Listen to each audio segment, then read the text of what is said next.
আমরা হিংসা না করলেও অন্যান্য মানুষেরা কিন্তু আমাদের সাথে হিংসা করে, আমাদেরকে দেখে হিংসা করে, আমাদের সাথে ঝগড়া লাগতে চায়, আমাদেরকে বিভিন্ন সমস্যার মুখোমুখি করে তোলে এবং আমরা যাতে সবসময় বিপদের মধ্যে থাকি এটাই তারা চায়। তাহলে এখন প্রশ্ন হচ্ছে কিভাবে কেউ যদি আমাদেরকে হিংসা করে তাহলে আমরা কি করব?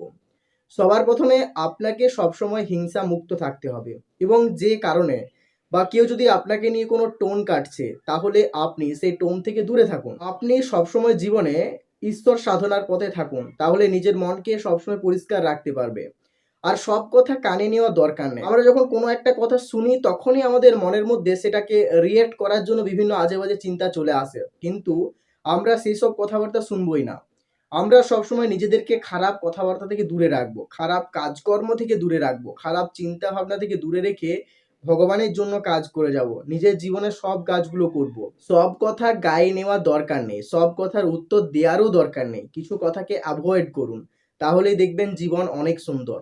যারা আপনার নিয়ে খারাপ কথা বলছে তাদেরকে বলতে দিন, আপনি সেই সব কথাগুলোকে পাত্তা দেবেন না, দেখবেন একদিন তারা আপনার সম্পর্কে খারাপ কথা বলাই ছেড়ে দেবে।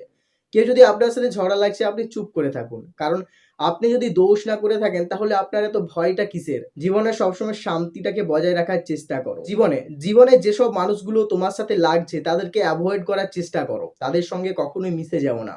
আর এই সমাজে কোনো মানুষের সঙ্গে অত্যাধিক পরিমাণে মিশবে না, কারোর সঙ্গে অত্যাধিক ঘনিষ্ঠ হবে না, কারণ অতি জিনিসটাই জীবনের সব থেকে বড় সর্বনাশের মূল কারণ। কারণ আপনি যখন কারো সঙ্গে অত্যাধিকভাবে মিশে যাবেন না, তখন সেই সম্পর্কে কিন্তু ফাটল ধরার সম্ভাবনা ১০০ তে ১০০%।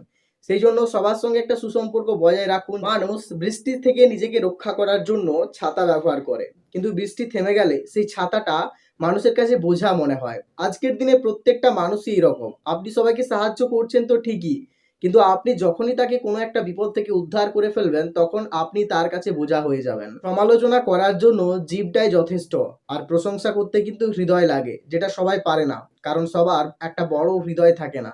সবাই সমালোচনা করতে পারে, কেউ প্রশংসা করতে খুব কম জনই পারে।